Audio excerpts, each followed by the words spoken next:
So without further ado, I'd like to welcome Alex Haley from Product Madness, who's going to be talking about the 4 fundamentals for building a great live ops department. So please welcome Alex to the stage.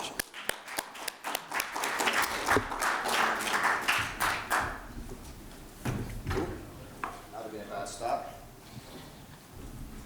Testing. Hi everyone.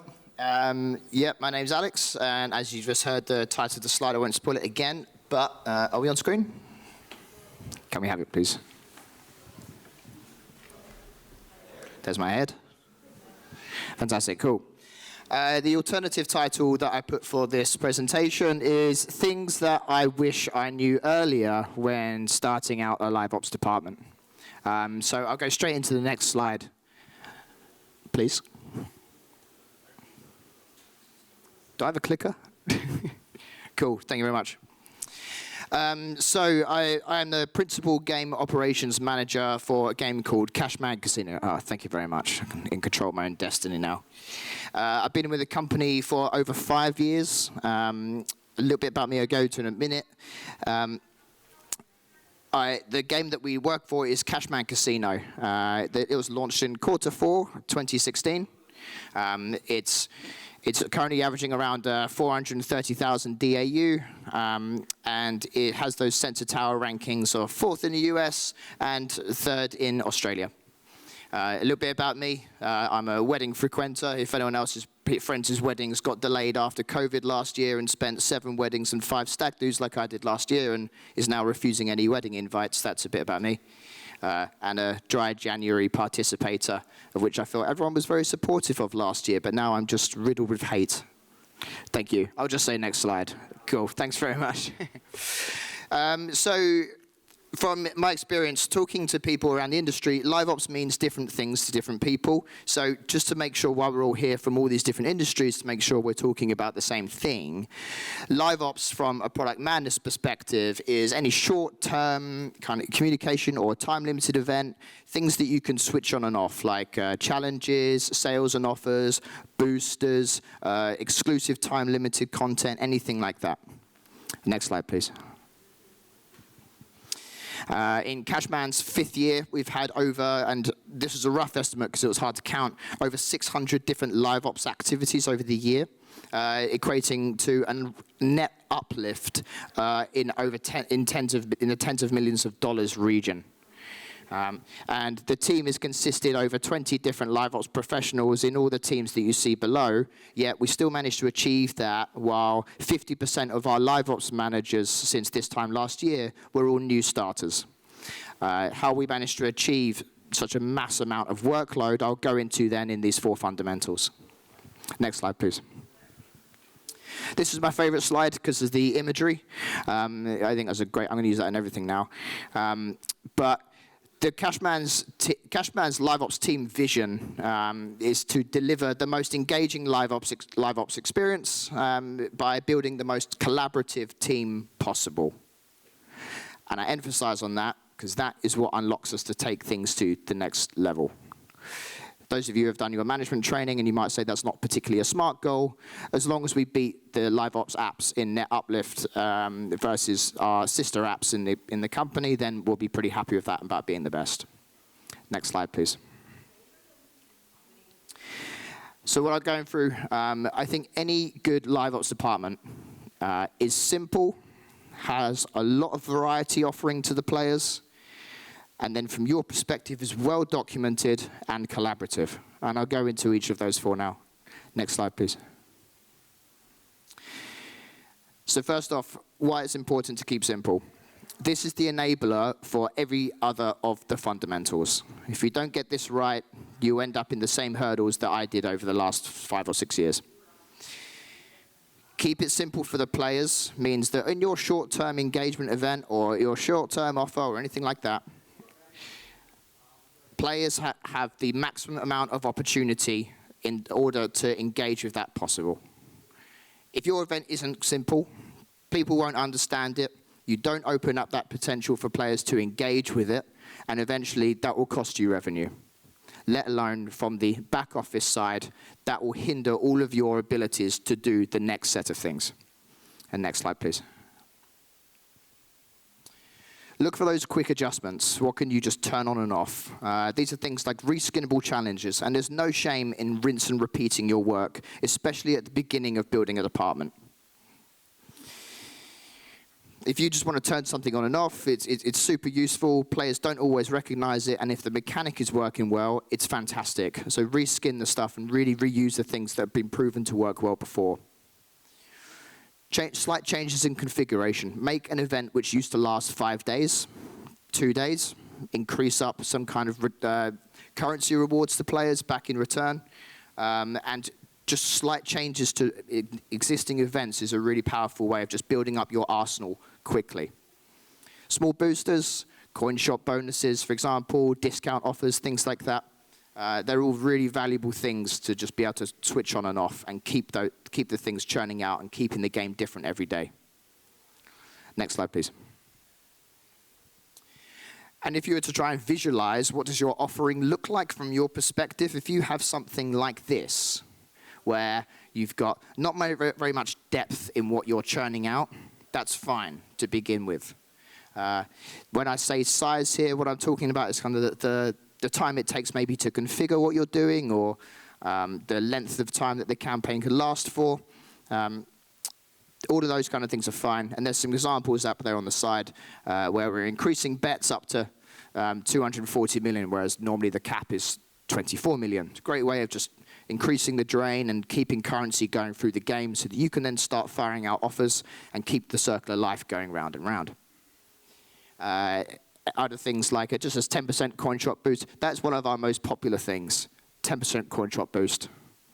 We have a little flame on animation as well that the product team delivered for us. It's fantastic.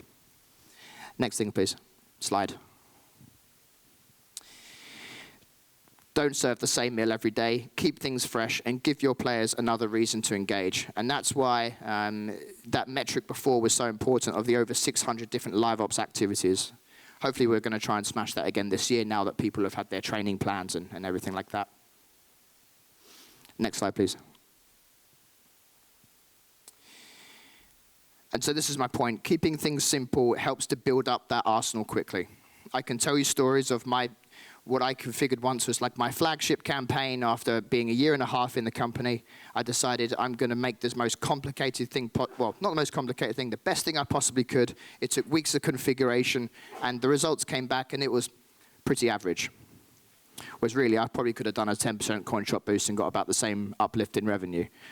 So it just wasn't worth the effort in live ops. It probably is worth spending more of your time developing things when you work in maybe, say, product. Repeat those events which players love and react well to. There's no shame in that. Don't overdo it. Don't keep running the same thing all day, every day. But do keep rinse and repeating. That's fine to do. By the time that you start to see the attrition of players engaging with your campaigns, you should have eventually built up more things in your arsenal, things that you can start churning out. So it's okay to do. Next slide, please. Eventually, you can start to maintain depth or increase the depth of your campaigns and how they're linked to the core loop by linking events together. Hey, if you completed the challenges on Monday to Wednesday, you unlock the great offers on Thursday to Sunday. Really powerful tool. Something that I believe Lego actually did over the Thanksgiving break. I don't know if anyone's a big Lego fan. Variety, though, does not mean randomness. It doesn't mean just churn out any old different kind of offers. Oh, we're on a match 3 game, and I'm going to launch a first-person shooter mini game. It doesn't quite work. Keep things linked to the core loop. And in Cashman Casino, for example, an example of this, win some currency by spinning in game, and then use that currency on the mini game that we might build. It's linking it back to the core loop every time. And next slide, please. Not the sexiest subject, but enforce efforts here and reap the rewards later down the line. If I'd have known this 5 years ago, if I would have been telling myself this 5 years ago, I would have most likely been and said, I just can't bother to do that. I've got too much stuff to do. I'm trying to churn out, I'm trying to hit revenue targets. But coming back into a department 4 years later, finding out that people had left the company, Campaigns had been done and run. Things had been lost in the archives. It was like going back to square one again. And just a bit of background, I started off in Cashman Casino. I moved around the business and came back to the department at a later date and found that these 4 fundamentals were just not there anymore. And partly my fault because I didn't implement them either. So it's really important, this one. But what does that actually look like? It's all very well and good saying, just have good documentation. But if you can go to the next slide, please, I can give you some more examples. The first and major one, a clear calendar. Now that could be whatever format you want it to be in, but have agreeance with the rest of your game team or whatever app you're building that everyone understands what is going on in that calendar. This is so important for the next fundamental of collaboration, and I'll go into that in a minute, but the clear calendar will tell everyone what's happening, why, who it's targeting, when. It's critical. And recently reviewing a struggling LiveOps department, I couldn't even read their calendar, and we spent 3 weeks building that up together before I could even give any advice on what they were doing wrong or offer any suggestions. So this is critical. Neat, readable, intuitive calculations. I kick off a little bit if I read one of my team's spreadsheets and I can't understand what's going on straight away because it slows down time. I have to bring people out of meetings, and then I can't elaborate it good enough to other people that I'm trying to collaborate with. The next piece I'll say is ideation, prioritization, documented. This is a really powerful tool. If you are able, when someone comes up to you and says, oh, hey, I've got a brand new idea. Why aren't we doing this? It's really difficult to have a good comeback for that sometimes. You certainly start wanting, your natural instinct sometimes is to think, oh, yeah, crap, I better start doing that right now. That's a great idea, Mr. Director. But if you have a document which says, these are the things I'm working on, this is my roadmap, this is why I believe this is the best tool for us to be working on, you can bounce that back. They can also then gain the trust in you that you're doing the right thing. And that harmonious relationship between you and the rest of the game will just be able to flourish. You can always say, I can add that to the list of ideas and we'll prioritize it appropriately. Next slide, please. Do those other fundamentals, and this is what it's going to enable you to be able to do. LiveOps isn't really building things yourself. It's collaborating with so many other people, and people that work in marketing will be very familiar with this. But first off, that team that you really need to enforce your good collaboration with is your product team. Create more engaging LiveOps events beyond the tool set that you've originally been given, and negotiate, and especially why that ideation documentation is so important is because you then don't fall to the back of the development queue of the product team. The game economy team and analytics as well. With game economy, as you start to scale, you start to look at, what are my sinks? What am and what are my taps? What am I putting into the game, or what am I taking out? And how am I putting currencies in and taking them away? Having that balance and that giving all of those people those opportunities to pay is really powerful. And optimizing that is what we do all day, every day. Then with data science and analytics, test and optimize your campaigns in better and more advanced practices. All the people I speak to, everyone seems to have a different way from their data science team of analyzing A/B tests, and the science just goes nuts as you go more and more years into a roadmap with the data science team. You can then start looking at more advanced segmentation practices, such as machine learning. What's the other one? RFM, just to name a couple. And then finally, you should be in a good position after doing this to start having conversations with your infrastructure team. Is my tool set good enough to be able to turn things on and off, to quickly configure things, and do all of the other things that we want to do in order to be able to start hitting over 600 LiveOps campaigns in the year? Next slide, please.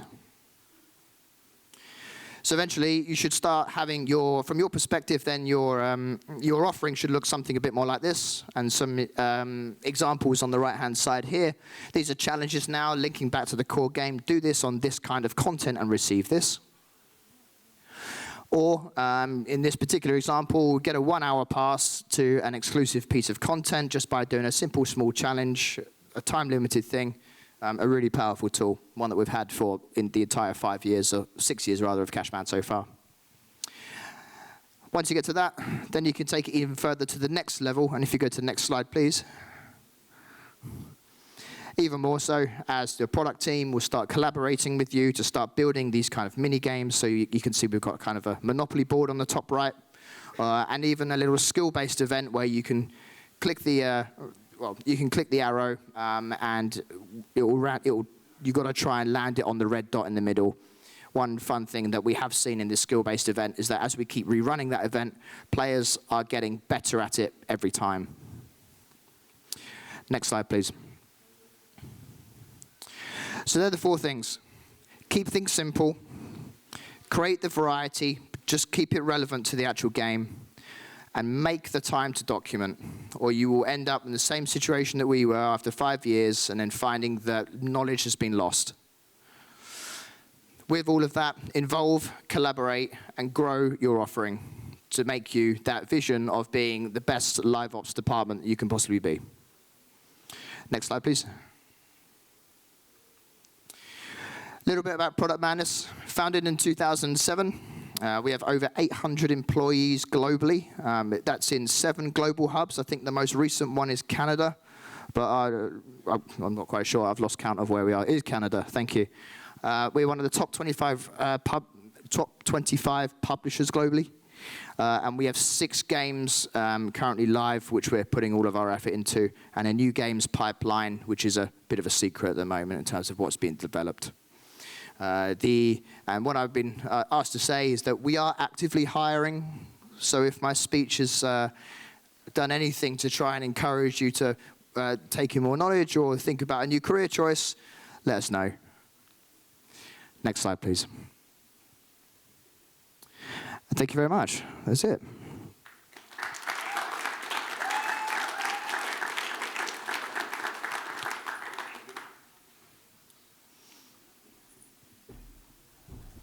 Thank you, Alex. Yeah, so we have time for like 1 or 2 questions. Does anyone have any questions? Yeah, over there, please. Can we get a mic over here?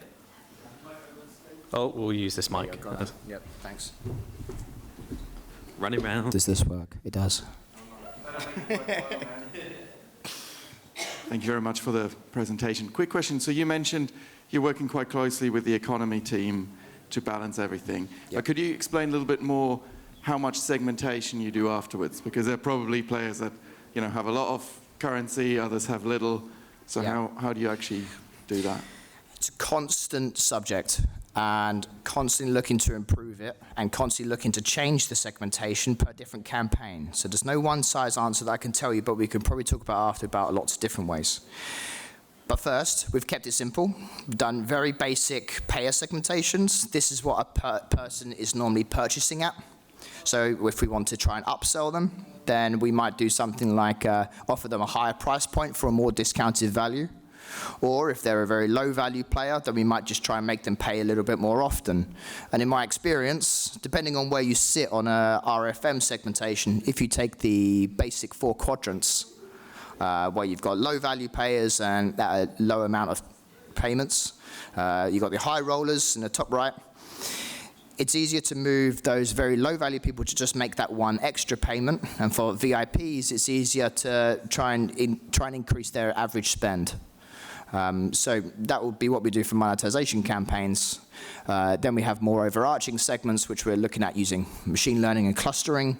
But every time we take a step forward and make something more complicated, we also take a step back and keep it simpler again, because we don't really want to be dealing with anything more than maybe a 2-dimensional segmentation of maybe one way of 7 segments and the other way of 4. And instantly you've got 28 segments and it starts getting silly. Thank you. Hope that helps. Brilliant. Thank you, Alex. I think that's all we have time for, I'm afraid. So can we give Alex another round of applause, please?